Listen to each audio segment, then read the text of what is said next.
ಪವಿತ್ರವಾದ ನಮ್ಮ ಭಾರತ ದೇಶದಲ್ಲಿ, ನಮ್ಮ ಭಾರತೀಯ ಸಂಸ್ಕೃತಿಯಲ್ಲಿ ಹುಟ್ಟಿದಂತಹ ಪ್ರತಿಯೊಬ್ಬರಿಗೂ ಸಹ ಈ ಭಾರತೀಯ ಸಂಸ್ಕೃತಿಯನ್ನು ಅತ್ಯಂತ ಶ್ರದ್ಧಾಭಕ್ತಿಗಳಿಂದ ಆಚರಣೆ ಮಾಡುವುದಲ್ಲದೆ,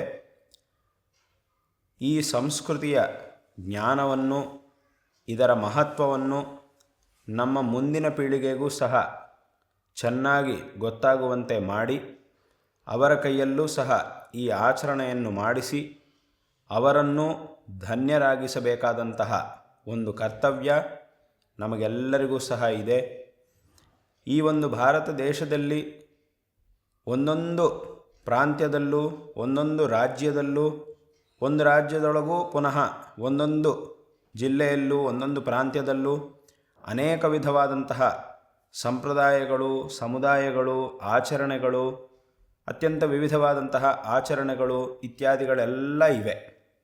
ಆದರೆ ಈ ಸಂಪ್ರದಾಯಗಳು, ಆಚರಣೆಗಳು ಇವುಗಳೆಲ್ಲ ವೈವಿಧ್ಯಮಯವಾಗಿ ಇದ್ದರೂ ಸಹ ಇದೆಲ್ಲವುದರ ಮೂಲ ನಮ್ಮ ಭಾರತೀಯ ಸಂಸ್ಕೃತಿ. ಆದ್ದರಿಂದ ಇಷ್ಟು ವಿಧವಾಗಿರ್ತಕ್ಕಂತಹ ಈ ಆಚರಣೆಗಳನ್ನು ನಾವು ಮಾಡಿದರೂ ಸಹ ನಾವೆಲ್ಲರೂ ಈ ಭಾರತೀಯ ಸಂಸ್ಕೃತಿಗೆ ಸೇರಿದವರಾಗಿದ್ದೇವೆ. ಈ ಭಾರತೀಯ ಸಂಸ್ಕೃತಿ ಅಂತಂದರೆ ಇದು ಇಡೀ ವಿಶ್ವದಲ್ಲೇ ಅತ್ಯಂತ ಶ್ರೇಷ್ಠವಾದಂತಹದ್ದು ಮತ್ತು ಇಡೀ ವಿಶ್ವದ ಎಲ್ಲ ವಿವೇಕಿಗಳು ಗೌರವಿಸುವಂತಹ ಒಂದು ಸಂಪ್ರದಾಯವಾಗಿದೆ.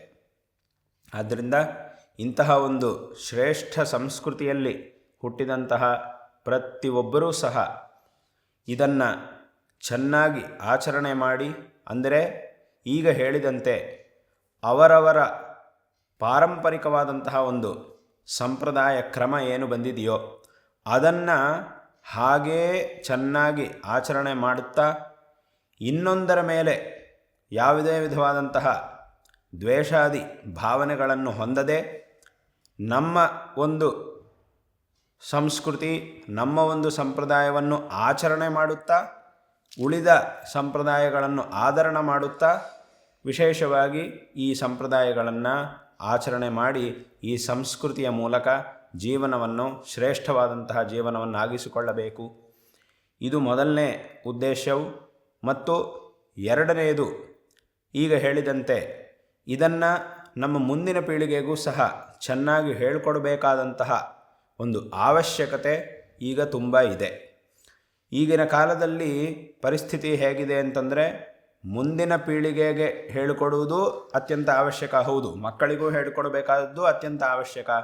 ಅದೇ ರೀತಿ ತಂದೆ ತಾಯಿಗಳು, ದೊಡ್ಡವರಿಗೂ ಸಹ ಹೇಳಿಕೊಡಬೇಕಾದಂತಹ ಅವಶ್ಯಕತೆ ಇದೆ. ಕೆಲವು ವರ್ಷಗಳ ಹಿಂದೆ ಪರಿಸ್ಥಿತಿ ಸಮಾಜದಲ್ಲಿ ಹೇಗಿತ್ತು ಅಂತಂದರೆ, ದೊಡ್ಡವರಾಗಿಬಿಟ್ರೆ ತಂದೆ ತಾಯಿಗಳಿಗಾದರೆ ಎಲ್ಲ ಗೊತ್ತಿರುತ್ತೆ, ಮಕ್ಕಳಿಗಾದರೆ ಅಷ್ಟು ಗೊತ್ತಿರುವುದಿಲ್ಲ ಅನ್ನೋ ಪರಿಸ್ಥಿತಿ ಇತ್ತು. ಆದರೆ ಈಗ ಮಾತ್ರ ಮಕ್ಕಳಿಗೂ ಗೊತ್ತಿಲ್ಲ, ತಂದೆ ತಾಯಿಗಳಿಗೂ ಗೊತ್ತಿಲ್ಲ ಅನ್ನೋ ಪರಿಸ್ಥಿತಿ ಬಂದಿದೆ. ಯಾಕೆ ಅಂತಂದರೆ ತಂದೆ ತಾಯಿಗಳಿಗೆ ಗೊತ್ತಿದೆ, ಮಕ್ಕಳಿಗೆ ಗೊತ್ತಿಲ್ಲ ಅನ್ನೋದು ಹಿಂದಿನ ಮಾತು. ಯಾವ ಮಕ್ಕಳಿಗೆ ಗೊತ್ತಿಲ್ಲ ಅಂತ ನಾವು ಹೇಳ್ತಾ ಇದ್ದೀವೋ ಆ ಮಕ್ಕಳೆಲ್ಲ ಇವಾಗ ದೊಡ್ಡವರಾಗಿಬಿಟ್ಟಿದ್ದಾರೆ, ಪುನಃ ಅವರಿಗೂ ಸಹ ಮಕ್ಕಳಿದ್ದಾರೆ.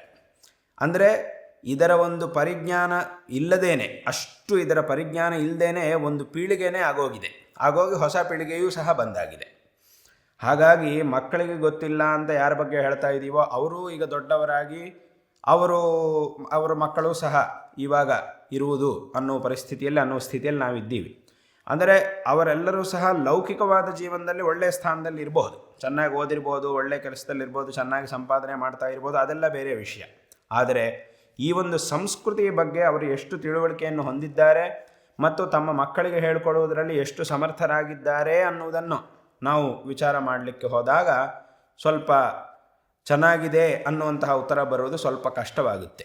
ಆದ್ದರಿಂದ ತಂದೆ ತಾಯಿಗಳು ಚೆನ್ನಾಗಿ ತಿಳ್ಕೊಂಡು ಮಕ್ಕಳಿಗೂ ಸಹ ಈ ಒಂದು ಸಂಪ್ರದಾಯವನ್ನು ಹೇಳಿಕೊಟ್ಟು ಅವರ ಜೀವನವನ್ನು ಸಹ ಶ್ರೇಷ್ಠವನ್ನಾಗಿಸಬೇಕಾದಂತಹ ಒಂದು ವಿಷಯ.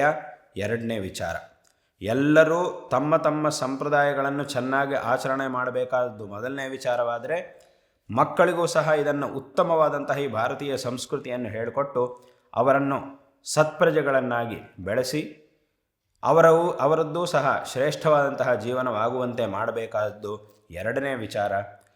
ಇವತ್ತು ಈ ಒಂದು ಪರಮ ಪವಿತ್ರವಾದ ನಮ್ಮ ದೇಶದ ಸಂಸ್ಕೃತಿಯಲ್ಲಿ ಅತ್ಯಂತ ಶ್ರೇಷ್ಠವೂ ಪವಿತ್ರವೂ ಆಗಿರತಕ್ಕಂತಹ ಈ ದಕ್ಷಿಣಾಯನದಿಂದ ಉತ್ತರಾಯಣವು ಪ್ರಾರಂಭವಾಗುವಂತಹ ಈ ಸಂಕ್ರಾಂತಿಯ ಮಕರ ಸಂಕ್ರಾಂತಿಯ ಪರ್ವಕಾಲದಿಂದ ಎಲ್ಲ ಭಾರತೀಯರನ್ನು ಒಗ್ಗೂಡಿಸಬೇಕು, ಸಂತರನ್ನು ಒಗ್ಗೂಡಿಸಬೇಕು, ಎಲ್ಲ ಸಂಪ್ರದಾಯದ ಎಲ್ಲ ಕ್ರಮಗಳ ವಿಶೇಷವಾಗಿ ಯತಿಗಳನ್ನು ಸಂತರನ್ನು ಒಗ್ಗೂಡಿಸಬೇಕು ಅನ್ನುವಂತಹ ಪ್ರಧಾನವಾದ ಉದ್ದೇಶದಿಂದ ಸ್ಥಾಪಿತವಾದಂತಹ ಭಾರತೀಯ ಸಂತ ಪರಿಷತ್ತಿನ ಮೂಲಕ ಈ ಒಂದು ಎರಡು ಕಾರ್ಯಗಳು ಎಲ್ಲರೂ ಸಹ ಅವರವರ ಆಚರಣೆಗಳನ್ನು ಮಾಡಬೇಕು ಮತ್ತು ಮಕ್ಕಳಿಗೆ ಇದನ್ನೆಲ್ಲ ವಿಶೇಷವಾಗಿ ಹೇಳಿಕೊಡಬೇಕು ಅನ್ನುವಂತಹ ಒಂದು ಎರಡು ಮುಖ್ಯವಾದಂತಹ ಮಹತ್ವಪೂರ್ಣವಾದಂತಹ ವಿಚಾರಗಳನ್ನು ಈ ಒಂದು ಸಂಕ್ರಾಂತಿಯ ಸಂದರ್ಭದಿಂದ ಪ್ರಾರಂಭ ಮಾಡಿ ಇದು ಎಲ್ಲ ಕಡೆಗೂ ಸಹ ಇವತ್ತಿನ ದಿವಸದಿಂದ ವಿಶೇಷವಾಗಿ ಆಚರಣೆಯಲ್ಲಿ ಬರಬೇಕು ಅನ್ನುವಂತಹ ಒಂದು ವಿಷಯವನ್ನು ಈ ಸಂದರ್ಭದಲ್ಲಿ ಎಲ್ಲರಿಗೂ ಸಹ ಹೇಳಬಯಸ್ತಾ ಇದ್ದೇವೆ. ಈ ಮಹಾಪರಿಷತ್ತಿನ ಮೂಲಕ ಇವತ್ತಿನ ದಿವಸ ಎಲ್ಲರಿಗೂ ಸಹ ಈ ಒಂದು ವಿಚಾರವನ್ನು ನಾವು ಹೇಳಬಯಸ್ತಾ ಇದ್ದೇವೆ. ಹಾಗಾಗಿ ಈ ಎರಡೂ ಕಾರ್ಯಗಳನ್ನು ಇವತ್ತಿನ ದಿವಸದಿಂದ ಎಲ್ಲರೂ ಸಹ ವಿಶೇಷವಾಗಿ ಪ್ರಾರಂಭ ಮಾಡಿ ಇನ್ನಷ್ಟು ವಿಶೇಷವಾಗಿ ಇದನ್ನು ಆಚರಣೆ ಮಾಡಿ ಜೀವನವನ್ನು ಶ್ರೇಯೋಮಯವಾಗಿಸಿಕೊಳ್ಳಬೇಕು ಎಂಬುದಾಗಿ ಈ ಸಂದರ್ಭದಲ್ಲಿ ಎಲ್ಲರಿಗೂ ಸಹ ನಮ್ಮ ಆಶೀರ್ವಾದಗಳನ್ನು ತಿಳಿಸ್ತಾ ಇದ್ದೇವೆ.